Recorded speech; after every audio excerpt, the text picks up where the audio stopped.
What's up, guys? Welcome back to Scarlet and Great Heartbroken Buckeye fans. We are at it again, Johnny and Cory. Cory, you are without doubt the worst pirate I have ever heard of, but you're here with us again right after a demoralizing loss. Everybody be sure to like and subscribe to the Scarlet and Great Podcast on iTunes or however you follow us. Also, if you're watching us, Scarlet and Great Empire here on YouTube, like and subscribe to the video, comment below anything you would like to know, what you think of this video, questions, comments, concerns. Thank you guys so much for joining us. And please always remember to leave us an iTunes rating and review. We've gotten some good ones lately. And as is our custom here, I want to read one of the wonderful reviews for those first-time listeners that you... if you're wondering what other people think about this show, here we go. This is from Tiger W45. I think I know who this is. He says, unapologetically Buckeye, a Buckeye podcast for fans by fans. If you're tired of listening to the other podcasts by reporters who are just getting paid to talk Buckeyes and don't care one way or the other, then this is the podcast you need. Johnny Bullet and Florida Cory are diehard fans who will expertly guide you through the pros and cons of the team and the games. They break down the weaknesses and what can be done to improve while reminding us all of the blue blood powerhouse that is Ohio State. I love how they encapsulate what it is to be a Buckeye and consistently remind us how much we despise that team up north. Go Buckeyes. Stay Scarlet and Great. What a wonderful... Man, that was poetic. I'm often impressed when our viewers or listeners can even read. When they write something like that, I am duly impressed. That sounds like a doctor underpants because I mean that sounds like a doctor. Yes, yes. So that was quite impressive. Well, Cory, speaking of impressive, Alabama's pretty impressive. Besides your good looks, what else true. is impressive? Yeah, Alabama's pretty impressive. Yeah, pretty good team. Pretty good team. Not gonna lie. I'll be honest with you. That non-holding call they didn't call in the second quarter is probably what shifted the entire game. It is. But you think you probably get your first punt of the game, and the defense actually says, "Oh, we can do this. We can do this," and then when offense goes down the door, I think that would have tied the game probably, and the offensive tackles knew they couldn't hold anymore, so then they're playing skittish, and then you get play calling changes dramatically for Alabama. Was that before or after the Browning strip sack? I don't even remember, dude. It doesn't even matter. But they would have been as close in succession, so I think we can't protect the quarterback. They would have started melting down. You know, Saban often melts down. He does. He chokes a lot. Man, what? No, I'd like to see that holding call called, Tommy Togiai, Trey Sermon, Tyreek Smith, and the Buckeyes get a 12-game season. And Cory, I think it would have taken all that to even play close with this team, because I don't think they were 28 points better game in and game out, but they were just better. Mm-hmm. That was a heck of a team. Congrats to them. Yeah. That was I think styles make fights, and I think in some ways our defense was tailor-made for them. Yeah. But yeah, that is an impressive. I heard Hayden Panettiere in the stands, Coach Joe's daughter, getting beat like he stole something. I mean, I just heard it over and over again. You know, we had a lot of Allens on the field. We did. And you know what's funny is like the image that encapsulates that scene in the movie is Tough Borland running after Devon A. Smith. Yeah.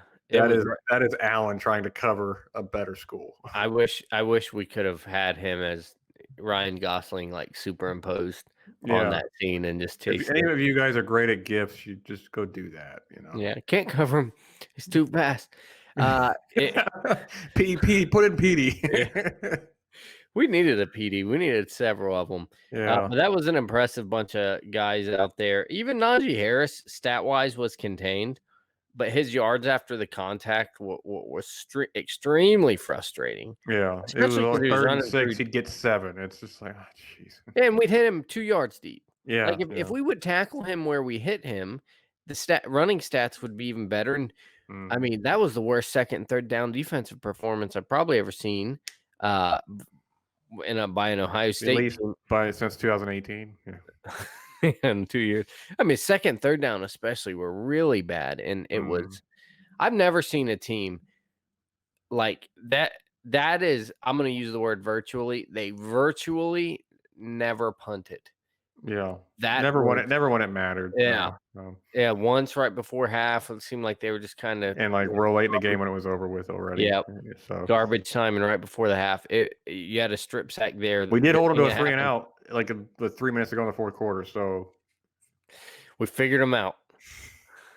I was sitting there when we went for it on fourth down and under the red zone. It's like, man, we should have taken the field goal there. Could have chipped away at the lead. So who cares? Yeah, just a great team. Yeah. Great front. I think this is the least nameworthy Alabama front set. It's not the Alabama front seven of old, but it was still stout. Their 58's a beast. So. Yeah, just overall the offensive line, year in year out, Bama's going to have a good line. Just forget about it. They had hat on a hat, get out of my way. Stout front, even against our D line, even though it was thin, they looked great. Obviously, the athletes in the secondary. Mac Jones did his thing. Najee Harris was contained, but still did very, very good and contributed to the pass game. And defensively, they did as good as, in the secondary, as good as you'd hope. But the front was polarizing. It really was. And like I said, it's not a front, the old Alabama fronts, but it's really good. They're good in every phase of the game. Nick Saban probably was the GOAT 2 titles ago. He certainly still is. It is. Man is almost 70, and this is a decade, Cory. He's won, I think I counted up 6 titles in 11 years. 12 years. Like they did on ESPN, 6 titles in 12 years at Alabama.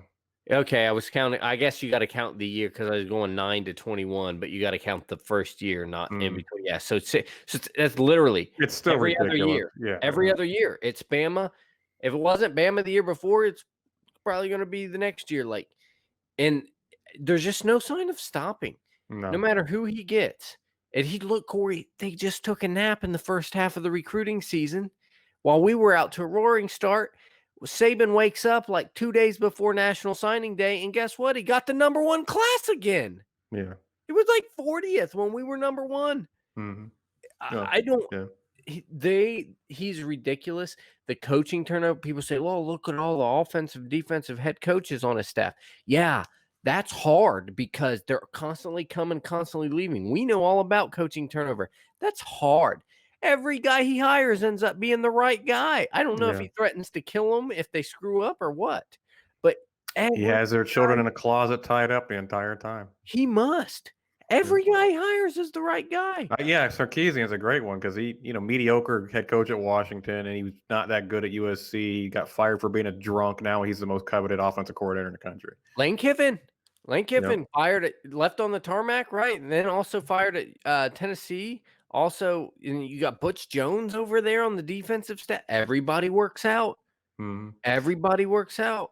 I mean, he seems like former USC head coaches, almost like Bill Belichick likes young white slot receivers. I mean, he's going to make Tom Herman. He's going to get Tom Herman the Michigan job probably when he comes and calls plays for, what I mean? So we can continue to beat Michigan. Okay. Yeah. Good. Or he'll get him some blue blood job probably. Yeah. You know what I mean?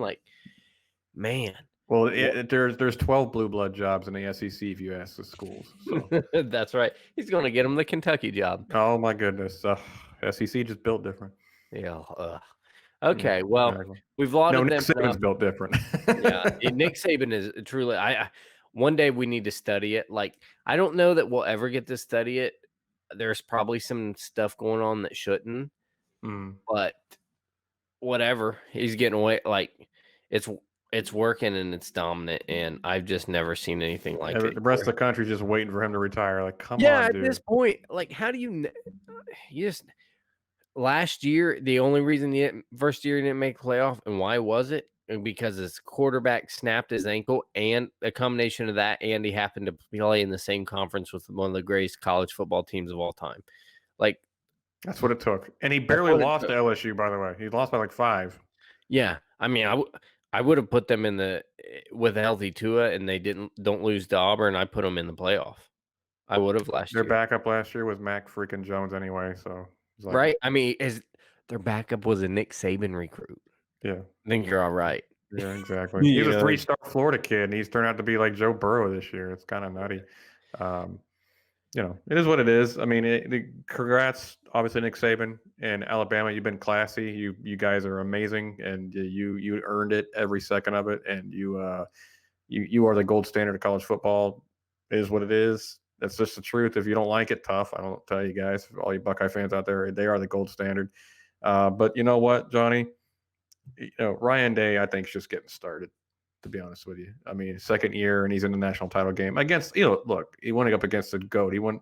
Brutus Wayne on Twitter put it out. He won against Michael Jordan. He did. And the sad thing is, though, he's going to have to keep going up against Jordan, so he better get for the time being. I mean, he has 70. He's got to quit something. Is he a cyborg? Is he going to keep going? I mean, I kind of think he is. I think he's like Ricky Bobby with modern advances technology, my high level income. No reason to think I won't let it be 130, 140.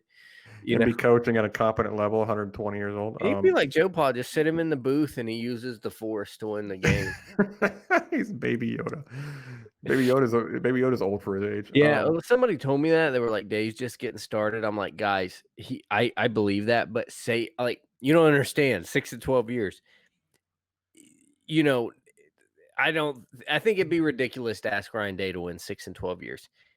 If he interrupts if Saban's around another 12 years and he interrupts and gets 3 in those 12, you do absolute backflips, cartwheels, go skydiving without anything you want. Yeah. Like that's 3 and 12 years would be impressive. Well, Bobby Bowden was like the most winningest coach in college football. I think he won 2 and 30 or whatever it was. So it's like you see how hard. That's what I'm saying. Pretty hard. People are like Ryan Day's just getting warmed up. I'm like, I do believe that. Yes, good things are coming, but. Yeah, I don't think anybody expects Day to do what Saban just did. But my point with that is, I mean, I don't know who said it. I think it was Jimmy Johnson who said you can learn a lot more. I mean, it might have been Tom Landry too. I mean, you can learn a lot more from a loss than you can a win. And the faith we have in Ryan Day, he just got his butt handed to him, out coached. Now, granted, he was at a disadvantage too because Trey Sermon goes out first play. It's like, oh, there goes my offensive game plan. Sweet, right? But. So I'm not trying to I'm not making excuses for him. You got to adjust and adapt, and it is what it is. But again, there's also underlying circumstances that lead to a collapse like that. But it's saying Ryan Day though, I mean, look what he did. He lost to Clemson, right? Comes back and just bludgeons them. Now I'm not claiming we're going to come back and bludgeon Alabama, but I do believe what that means is he has the ability to learn from his mistakes. Mm-hmm. And he has the ability to evolve and adapt. And honestly, we came back with a team that wasn't even as good as 2019 and beat up on Clemson. So. Right. My feeling is this is something that Ryan Day is going to, he's going to take time to relax and whatnot. He deserves it, but he's going to come back and like, okay, where did I go wrong here? And he's going to start pinpointing and figuring out the little steps that need to be taken to get better.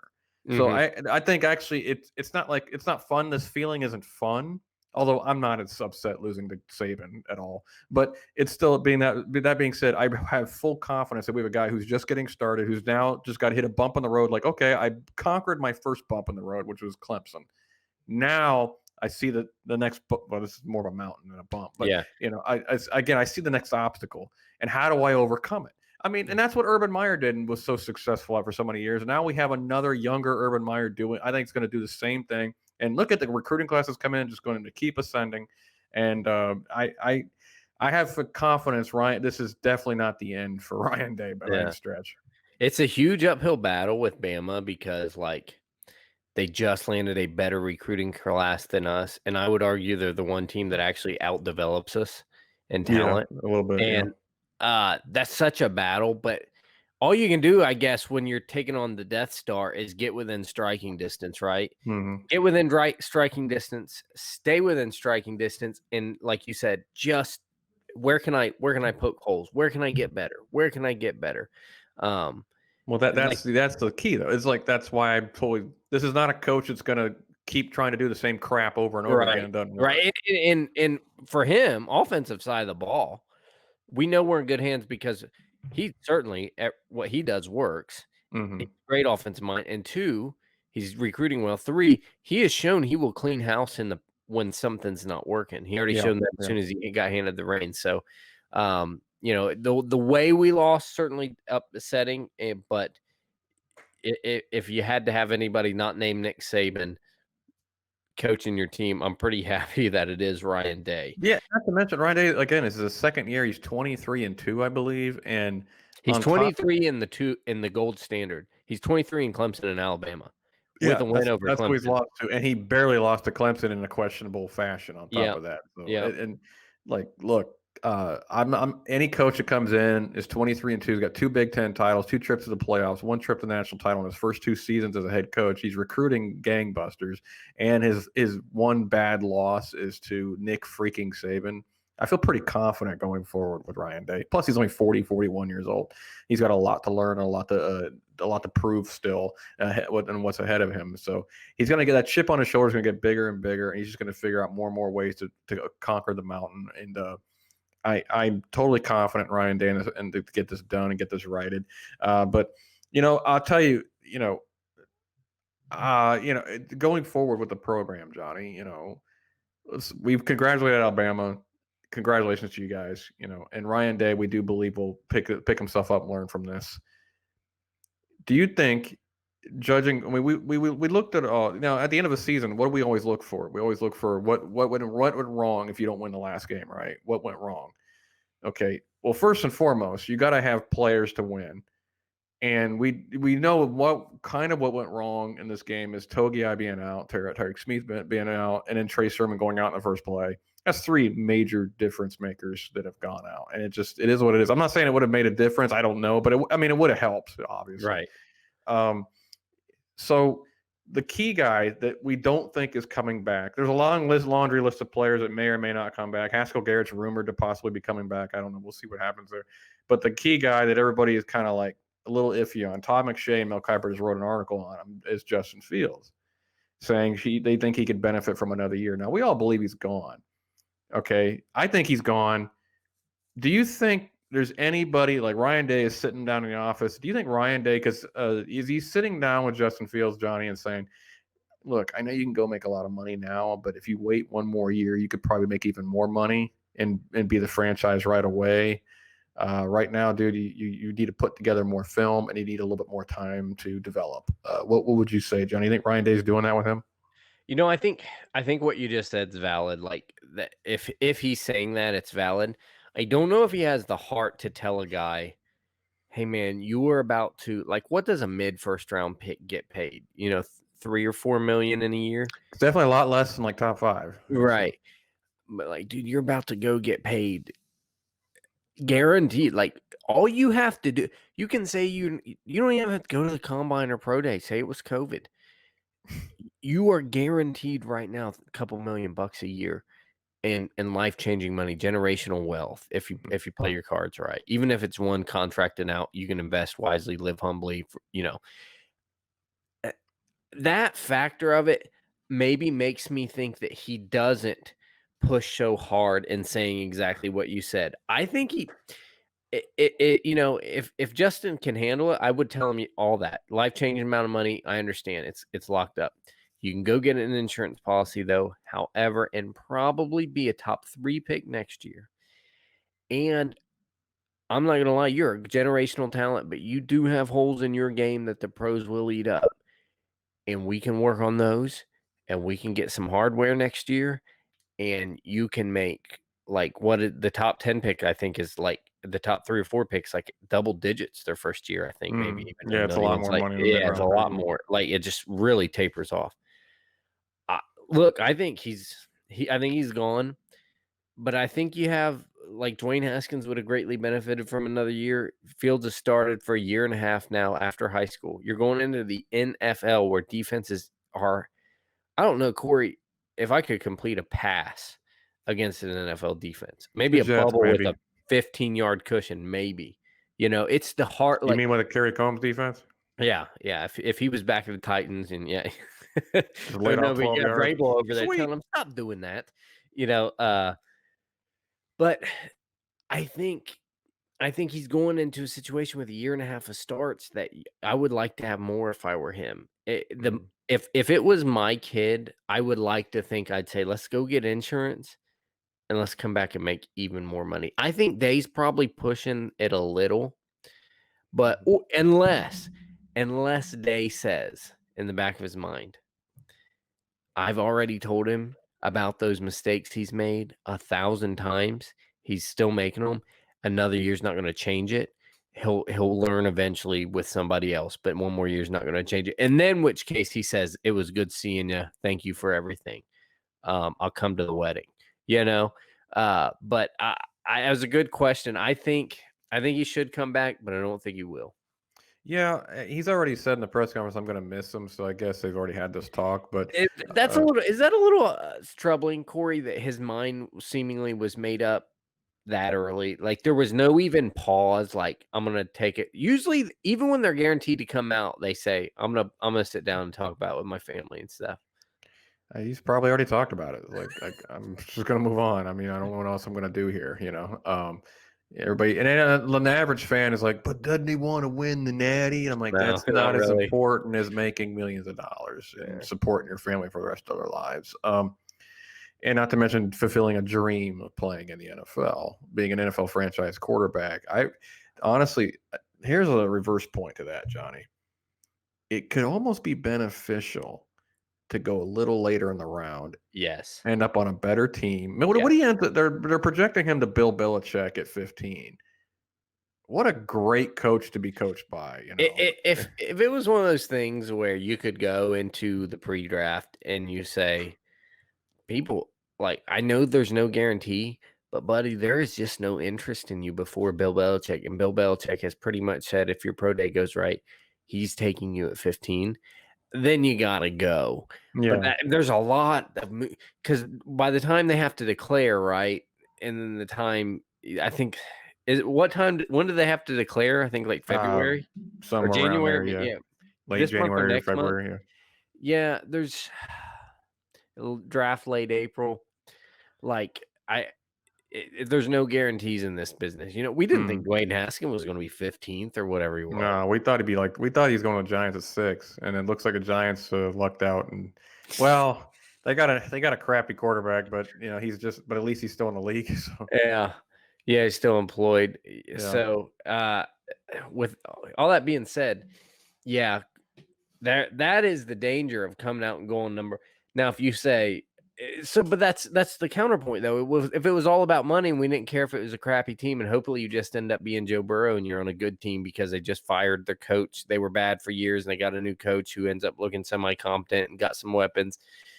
You can still be successful as a number one overall. Kyler Murray's a good example, but they just happened to hire an offensive coach that really believed in him. Andrew Luck was another one that worked out. Obviously, Peyton Manning, but there are number one picks that work out. But I want to look. Adam who would Gase. you project? Who would you project number one in 2022? I mean, the Jets again. That's tough. You just never know. The Browns? No, I'm kidding. I mean, they might be. Yeah, and I'm kidding, obviously, but it's going to be that Jaguars Jets range. I just don't, unless somebody completely collapses. I just don't know who else would be there. Detroit. Yeah, I think Detroit's like a Matt Stafford injury away from being. They're probably going to trade him anyway. It's hard to say for sure, but I mean, think about the Jets with Adam Gase. It's like, to me, it was like, just avoid that at all costs. I don't care. No amount of money is worth that. I'll go back to college for a year. Thank you. But again, I see the benefit. Look at Ben Roethlisberger really benefited from going to the Steelers. Yes, that's where it's such a. Well, there's no question. There's a massive benefit to going to a better team with a better mind. Yeah, exactly. With a franchise that has a record of actually developing players and having steady stability, and to me, it's like if I'm projected to go to Bill Belichick at 15, and I'm getting it from my attorneys, Cory, come on, my agents. Why am I thinking all that? They probably work together. Yeah, probably work together. For my agency and from workouts and people talking to the Belichick people, it's like. If I'm hearing that they are definitely taking me at 15, I'm like, Coach Day, I gotta go, man. Yeah. I'm gonna go get coached by a legend. Or I mean, if you do your homework and understand which program or which franchise you're likely going to, I would say that should have a determination of your decision making. Yeah, that's almost to me more important than Yeah, position, because I know it's yeah. millions of dollars. But if it's the wrong position, you Your dream, wait. it's your dream too, isn't it? I mean, you want to be an NFL quarterback, but some of these franchises can't develop a quarterback to save their lives. Yeah, like I here's mean, the pick on the Browns again. How long did it take them before they got a competent starting I mean, quarterback? it took a long time, and many coaches. That's the thing. Like, I don't know if the Jets or the Jaguars or the Giants are going to hire competent minds, and that's who's sitting there next year. But if they do, right, it'd be great money wise and stuff. Well, So and another guy that turned out to be a pretty good quarterback, Alex Smith, pretty good quarterback in the NFL. yeah, Not great, but good. still getting He's paid. certainly not a bust, but he went through like 4 offensive coordinators in his first 5 years at San Francisco. It's just like, how do you even develop? It's like impossible. Yeah. So I wonder then. I know if you give me this, $3 million a year to go play for Bill Belichick, and or 12 million a year to go play for Jacksonville right now. I'd say Belichick. No ifs, ands, or buts. No ifs, ands, or I don't buts even know who because Jacksonville coach is going to be yet. So. yeah, and I can get the second contract. The big money's in contract too. If like good example, Sam Arnold. I think he had plenty of talent. Plenty of talent. I don't know if contract number 2 for Sam Darnold going to be out there. I don't know. A backup one, but not that big money one, right? He might even already be on. I don't know, but where he went into a bad situation, et cetera, et cetera. I don't know if that contract 2 is going to be there. So you you know if that's the ultimate game I think he's going to have to play is, well, do I go to a competent coach that can help fix my deficiencies next year the same as Ryan Day was going to do anyway? Yeah, then you probably go. Here's one for you, Cory. Somebody said, I hope the Packers get him because I'm like, no chance. But they were well aware that they just drafted Love because they were like, we took They just want Love, to see so Aaron maybe we'll Rodgers take another. And I'm see like, Aaron no, that's Rodgers not have how it another works. MVP year. Yeah. Rodgers like, you got 2 guys trying to take over for me. All right, I'll Yeah, throw for 90 you really touchdowns. don't want to draft me a receiver, do you? Yeah, maybe Fields will be a receiver. Who knows? No, I'm kidding, obviously, but I think we kind of, these are decisions that have to be made by Fields ultimately and his family, and Day is going to be involved in that decision. But there's other decisions that Day is going to have to be involved in, Johnny. Look, the offense wasn't great against Alabama, but it had its moments. I think it did enough to keep us in the game at least. What Mhm. didn't do enough to keep us in the game was a defense that, quite frankly, just did not want to get off the field on third down. It just didn't. Every time they had a third and manageable, I thought, well, and every time it was 4th and 1, I said, go for it. Why wouldn't you go for it? They're not going to stop it. Ryan Day's got a decision to make. Now, I'm sure the decision's already made. Don't get me wrong. But the fans are talking about it, and they rightfully are talking about it. Kerry Coombs, the defense coordinator, and there's word that Madison might retire. I don't know if he will or won't. The easy answer to this question is switch play calling and scheme responsibilities.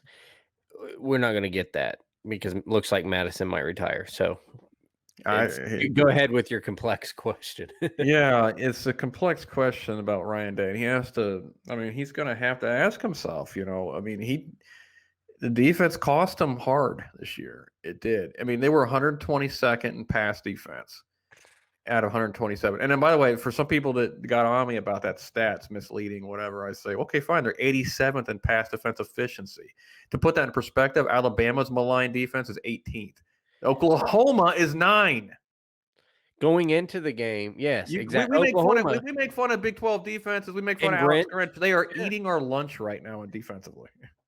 Then like that set, Cory, before the Alabama game, we were surrendering 106% of pass averages per attempt. Meaning if you average 10 yards an attempt, we're going to give you, 10.6? Yeah. Like that's what we do all year. There's no if and we're blowouts and people are throwing on us. Okay, so we're not going to be top 10. 120th. Like this is back to 2018 type of rankings. Actually, it's worse, I think. Gosh, I know the last game really skewed it, but still, I know Bama's a great offense, but you knew my it was goodness. coming. And the thing is, they did it with 6. We knew 6 was coming. Yeah. There was a big ceremony, right? Yeah. Turns out a bunch of people wrote about him, said he's pretty good. I think Turns that's out the you can worst. look and he makes up like a third of their passing yards. That's the worst part, Johnny, is that, look, if John Mechie beats you, okay, a guy comes not out of nowhere. I mean, he's a good player, but it kind of like, okay, you do what you can. You pick your poison. When Devonta Smith has 12 catches for 200 and something yards and 3 touchdowns or whatever it was in the first half, you heard me right, first half. That's most people can't do that in a game. He did it in the first half with ease. It wasn't even like he had to make ridiculously acrobatic plays. No, we just motioned him in the backfield, and then we're like, oh, he doesn't count. Don't have to cover him. Johnny and I during text, and I made a tweet about it, but it was really Johnny's joke. We were just like, well, it's not really fair to Coach Coombs to blame him for this because he really came out of nowhere. Nobody knew who he was, I'm just like, what are you watching? What film are you watching? Like 1998 Alabama? Like, I didn't see that coming. And it's like, what in the world? It's unbelievable that he burns you that bad. I understand he's going to get his. He's a great player. But my goodness, he was wide open. He had more yards than our team. Let's just say that, again, you go back to the Borland play like we talked about at the beginning of the show. I'm not blaming Borland for that. Borland's not going to keep up with him in any life. Borland can barely keep up with me. Okay. And Devontae Smith's a little faster than I am. A little. And he wasn't even running full speed. He was jogging. No, he was jogging. That's why Tough was in the shot still. And yeah, exactly. And Tough was like, I give him credit. He's trying, but it ain't happened. Labor pains. And here's what's worse about that, Johnny. The scheme itself is bad enough, right? Nobody on the field could sit there and say, hey, get on 6. Nobody in the field could say, well, this is not a good situation or call timeout or whatever. He had like touchdowns by that point already. Exactly. What happens worse is Marcus Williamson bails to the free safety, and he chooses to help the other side as he sees 6 coming straight toward him with Borland trailing. And he says, you know what? I'm not going to help the slow linebacker on the Heisman winner. I'm going to go help these 2 corners who should be able to handle their own. Which means he wasn't told to. Like, he probably wasn't told bracket 6. He probably That's just said my point. Take the deep route. Coaching is a problem here. Yes, he took a stereotypical defense. Just don't get beat deep. Take the streak, And it's like, well, hold on. You see who they just motioned into the slot, right? And Cory, what frustrated me more is the little gimmick, I guess, they do where they motion him in the backfield and motion him back out. And it's like, we forgot he was there. I get it. It hides you, it makes you look at other people. And I guess in man coverages or whatever, you're not accounting for him anymore. There is no defense that you should run that doesn't account for a Devontae Smith. I don't even want to hear excuses for that. Look, I've defended Coach Coombs on the show, and there are realities, and I understand people kept bringing them up to me when I tweeted about it, like I didn't already know these things. You're like, I've made the same spirited argument for a while. I get that they've lost several DBs. I get that they lost Clark Phillips and Jordan Battle, who played against us. None of that requires you forgetting where Devontae Smith was. And you're right. And I get that, the recruiting went to trash after he was here. I think Hafley would have picked it up fine if he had stayed, but he didn't. And I get that our depth is not great. And I get Seven Banks is not an alpha type, he's not Deion Sanders, obviously. Right. And I also get that Sean Wade is kind of, maybe not an outside corner as we're figuring out. Yep. I get all these things. There's no excuse. There's no lack of talent to be 122nd in the nation.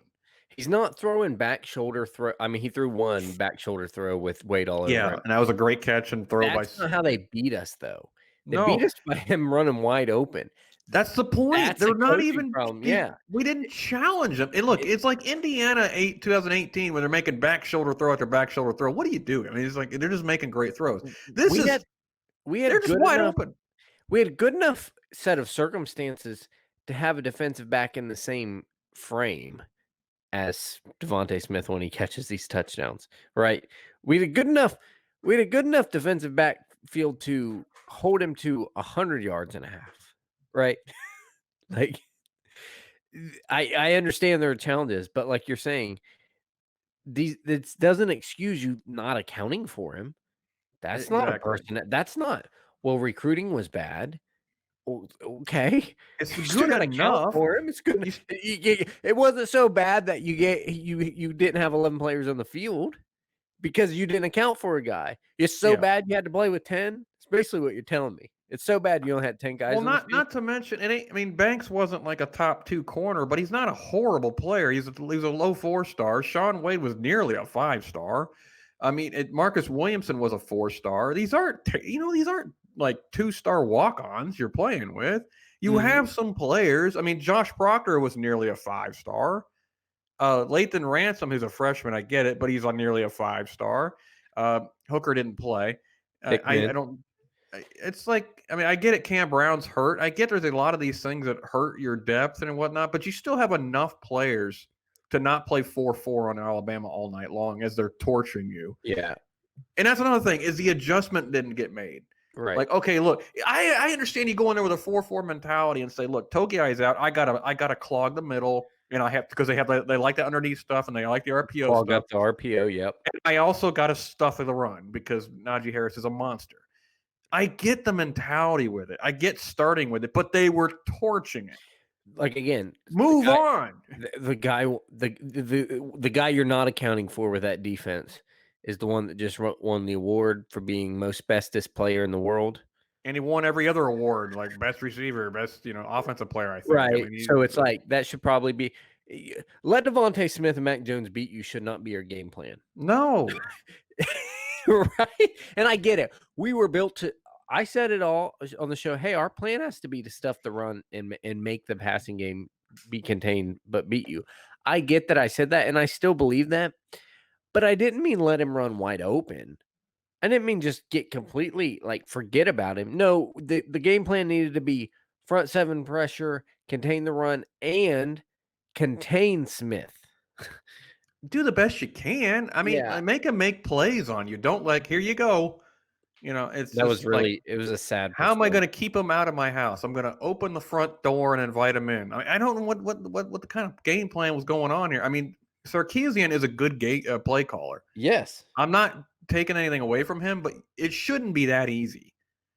I mean, it's ridiculous. I mean, and look, I have to vent and rant because I've defended Coombs. I'm not saying fire him. I get that it's a weird year with COVID. It's another reality we got to deal with. But that being said, I'm a big believer, Johnny, in giving coaches at least 3 years because they got to rebuild. He's got to rebuild that DB room. I get it. And there's 6 guys coming, and then where it looks like our recruiting is picking up. We just picked up a 5-star for 2022. It looks like we're going to pick up another one between Damani Jackson, Will Johnson, or Denver Harris. It might even be 2 of them. I mean, I don't think it's going to be Damani Jackson for what's worth. But that being said, it's like he's starting to get those alphas back in the room. Yeah. But at the same time, it's going to be so long before they're on the field and relevant. Yeah, it's like I can't wait 6 years for this thing to be good. It's got to be better next year. It doesn't have to be elite. I'm not going to say it's got to be top 5 in the country, but it has to be a lot better. And I mean a lot better. I don't mean like in the 60s. You got to be in that 30 range at least. Yeah. You got to get better. That's the thing. It's like, Johnny, when you and I debated this on the show long ago, I did agree with your point that you didn't expect elite like last year, but you expected it to be better. And it took me, granted, I'm a little slow. It took me being 122nd in the country for me okay, now the alarm bells are going off. Like, okay, something's wrong because there's enough talent to be better than that. Yeah, schematically it was poor. It was poor, and that's where you say, do you fire him or not? It sounds like you're on the maybe not just yet because give him one more year and say, look, this is our offense is going to be almost new next year. It will be good, but C.J. Stroud or Jack Miller will be the quarterback. Maybe Kyle McCord makes it interesting. You're losing Chris Olave. They're replacing a left tackle. You're replacing Wyatt Davis. Replacing Josh Meyer, maybe. I'm not Probably, sure. yeah. You might be replacing Ruckert. Who knows? It's going to look different, right? We're not going to be able to just score at will on everybody. It's got to be you might have to flip the script. The defense might actually have to carry the team. That's where I was going with that. It's like, Kerry, you've got to carry us next year a little bit, okay? Especially when our offense is finding its footwork. Yeah, that's a good point. So my take, man, firing a guy after a 6-game season, an 8-game season, all this, even as bad as it was, firing a guy after one shortened season is rough, man. Especially when your workouts aren't the same and everything like that. But I will say this: that performance was fireable. I'm not disagreeing with that. If this had been year 2 in a full normal seasons, I'd been like, you're gone. Forget it. For sure. I think it was so bad, I call it fireable, even in light of this situation. That doesn't mean I think pull trigger right now. Mm-hmm. I think it means go look at it. Go have a serious meeting and have it in your mind. You might walk out of that room firing him. And you're going to have to ask some tough questions. And basically, when the meeting's over, this is what you have to walk away with. If you feel like he is not going to be able to get it better, that's just not his thing to scheme up. If you get certain answers to certain questions that red flag certain things, the performance was already red flag. If it's like an Ed Werner situation where it turns out where Zach Smith is spilling the beans and he's like, no, this dude couldn't even audibly say a play into the headset. Like, he's not going to get better. He might get better. You're not going to go from not being able to call a play to being competent offensive coordinator. All of a sudden, you're Norm Chow circa 2005. I mean, that's not going to happen. Like Ed Werner, we worked really hard with him, and Urban held him accountable, and he became Lincoln Riley. No, that was never going to happen. So, I say all that to say, I think it needs to be on the table. I don't think it's likely, but it was so bad that it's on the table. It was so bad. I'm going to explain this. It was so bad it changed Ryan Day's offensive philosophy at the end of the half. Because he had to play trestle ball. People were screaming in my DMs. They were mad at Ryan Day at the end of the half for not going for more points. And I had to keep telling people, with that defense, if you go 3 and out and give them like a minute 30 with timeouts, are you insane? You're done again. It's 42-17 before the half. Yeah, if he had a set of plays dialed up that was going to go get a touchdown, he would have. But the offense wasn't clicking, and the defense certainly was not even there. Yeah, it was it's every time Bama got the ball, I expected a touchdown. I was like, it's coming. The funny part is I was watching the game with my friend who is not as football savvy as the rest of us, and he was like, "Well, Ohio State scored in 4 plays and took Alabama 12 plays," and I'm like, "No, you want the 12-play drive." When you're in a lead, you want the 12-play drive. Yeah, it wasn't a struggling 12 plays. No, it wasn't like, oh man, they just barely did it. I think they did get a 4th down that drive, which you never want to have to go for it on, but it's like they did it. So every series was 4-down territory for Bama. I mean, it was unbelievable. Really? They made that clear coming out of the gate, right? When Good for them. 4th and 1 on the goal line, and they were like, Saban said, "I know how to win championships. Go for it." My line's eating your line up. Exactly. So that's the great conundrum. Like, does Ryan Day go full rosy cheek assassin and get rid of a guy you just brought in for $1 million? And then on the Cory, I want to try to do a live show maybe tomorrow at about 7 p.m. if you're able to make it, to get all these rants that we're going on. I want to get the fans to get it off their chest and YouTube comment and Twitter comment like we do. So guys, get on Scarlet and Great Empire on YouTube, and you'll see it on our Twitter as well. And in your comments, say what you want, and we will chop it up with you guys, because you deserve that chance to air your grievances. I do want to apologize for one thing. If you hear me sniffling, I've been under the weather, and it just hit me as we were recording. I'm like, great. It was actually fine. Oh, it's okay. There's something going around, I heard. Something? Yeah.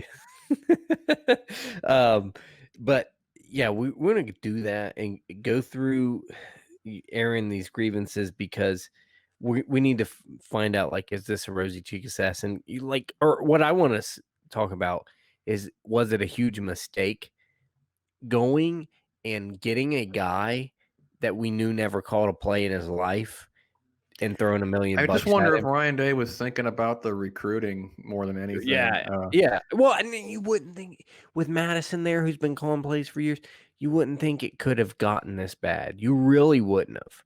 Like, Well, I don't. I'll be honest, Johnny. I mean, maybe not this bad, but I've seen Madison's record, and he'll have a good year, a bad year. I mean, that's He's really Cam what. Newton, huh? No, Cam Newton had one good year. No. Look, but that leads us into the last little topic here. What Ohio State needs to do to get over the top? And some of you are responding to me right now. Fire Coombs, but no, I'm talking about. There's one specific thing that I think has been killing us. One specific thing. I don't know why I'm making this motion, but it's maybe one little thing. I don't know. Mm-hmm. Anyway, is we have lapses in positional recruiting from time to time. Yes. And cornerback being an obvious one. From 2018 to 2020, our highest guy was Tyreek Johnson. It was a 5-star, but he hasn't panned out. The rest, 2019, we got no corners whatsoever. 2020, Lejon Cavalasis and Ryan Watts, who may become good players, but they're not helpful right now. And 2018, it had a decently sized class, but no real studs in it. It's been a lapse of 3 years of decent DB recruiting. We've had to rely on that 2017 class still with Williamson and Wade, who we went and got a great one in 19, and he decommitted. Yeah, battle. He plays for Bama. Not 1920. Clark Phillips. Another one, two in a row, 2 years in a row. And Phillips starts for Utah. I'm not sure, but I know Battle's playing a lot. He got ejected, so he's playing a lot for Alabama. And now he got a ring. So kudos to him. He came out and said, "I didn't mean to try to hurt anybody." I was like, "We all believe you. That was just a football hit. It happens." But that being said, that's what DB. But I think we've done the same with Ed Warner and offensive line recruiting. We kept missing on people. The depth was terrible, and then that becomes an issue. Yeah. So even with Alford for a couple of years in running back recruiting, it was just okay. We haven't got any studs. We keep having these questions. We're questioning position coaches, not named Brian Hartline, because he never has a down year, it seems. But we need more Brian Hartlines, I should say. To every year, you need to get a stud. Every year. Then it kind of flies under the radar, Cory, because the classes always end up being good, but the position groups don't end up. But there's a position group here and there that's kind of weak, Yeah. And then you get, and we learned from it, like in 2016, after that, we were like, okay, we can never let offensive line recruiting go ever again, because we got the product that we got like in 2016 on the field. And you really see we have done a much better job. Like we've gotten better. But we're always late to the table on that one. Yeah, but we are we understood that you win the game in the trenches. Same thing was happening, by the way, around just before Bill Davis came in. I think linebacker recruiting was a problem. I think we weren't bringing hardly any mics in either. Yeah, exactly. Defensive tackle position was an issue early on in Larry Johnson's career. We get lapses on these recruits. Well, right now, I think if anything, Cory, after corner, I think maybe defensive. Well, we do have Jack Sawyer coming in, but maybe not the depth of defensive end. Not any alphas that are just like a monster. We don't have any monsters at defensive end right now. No. Yeah, and that's. I think people. I think people thought Harrison was going to be that, and it just hadn't panned out here. Yeah, and if you get a JT Tumalau and a Jack Sawyer, maybe I can say, okay, maybe we're fine at defensive end. Definitely with Jack Sawyer, he's going to play quick. He's that good. But definitely with corner, these lapses. Two things, Cory. I think we make bad hires at defensive coordinator from time to time, and I think we don't handle coaching turnover as well as Saban does, and not even close. We don't let we don't always shore up each and every position group. That's basically stemming off of the recruiting is like we're not shoring up these positions. I mean, here's the last one. We're a little too loyal at times. Oh yeah, but that one's it would probably be number 3 of these. I'm not saying it's the biggest problem, but it's one of those problems. Yeah. No, it is, and I think maybe you still hang a banner with number 3 in there, but you still don't like it. But if the other sometimes two, I think you're hanging a Cotton Bowl banner rather than a national title banner. So, well, yeah. Well, I was thinking a national title banner, but yeah, I know I got you. That is the question that Ohio State fans, not fans, coaches have to answer going forward. And, it may be important for like a Ryan Day to look at. And, he wasn't here in 2016. He didn't see the cycle of what we've seen this before. We're vets. Maybe we could teach Orion a thing or two. Take him under he our does wing. follow you on Twitter. Yeah, maybe I could take him under my wing and say, hey, this is a thing. Position groups just going, slipping through the cracks. It's happened to you now, which I'm sure you weren't happy about, and you just came in. But hey, you've been here since he came in 2017, right? So right after the O-line stuff, I think. So he should be privy to it, and I'm sure he didn't want this to happen. I'm sure he would tell you, look, no, I wanted to shore up these recruiting positions, but there just comes to a point where we have to take that we cannot fail, cannot miss mentality in recruiting. I used to, when I was a recruiter in the same thing. Is that funny? I was a recruiter in the Navy, and 1 month we were going to miss our goal because I had to get something crazy, Cory, in the middle of nowhere in Kentucky, like a special warfare candidate and a female test category with high test score, something like in this 1 month I had to get that. And I was just like, it was like the 20th or something. I was like, tell my boss, hey, I don't have, it's not here. We're not going to get it this much. We're going to miss. And he's like, there is no missing. And I said, no, we're going to. And he said, it's impossible. That's what the exact word he told me. It's impossible to miss this. And I was like, I don't know what to tell you. It's certainly going to happen. But we almost have to have that mentality. Yeah. It's impossible. Right? I just hope the position coach isn't going to be like Johnny Lunsford and come back. I don't know what to tell you, coach. It's impossible. I mean, it was pretty.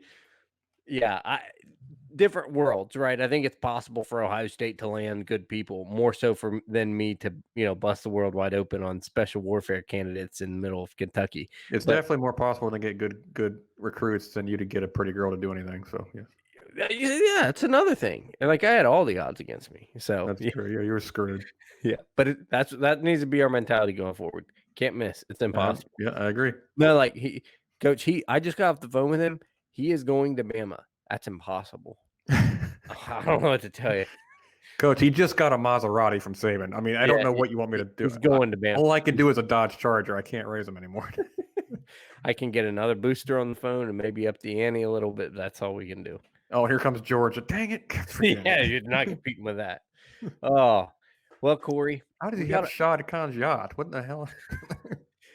We got through it. Yeah.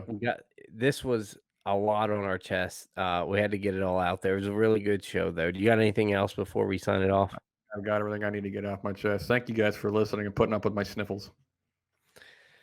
Well, thank you guys. Yes, absolutely, for coming and doing that and putting up with our banner at all times. We thank you very much again for joining us. And as always, we bid you all, don't forget tomorrow at 7 p.m. live chat. We bid you goodbye. You mean tonight at 7 p.m. because this show's going to be out. Yes. I can't even get the sign off right. Yes, I keep forgetting it takes some time to get the shot. Yeah. Let's just call it. Let's call it Thursday at 7 p.m. instead of tonight or tomorrow. Let's call it Thursday, the 14th at 7 p.m. We're going to do a live chat. Good catch. All right. We'll get it out here this time. Goodbye. God bless. Go Bucks. And go Bucks.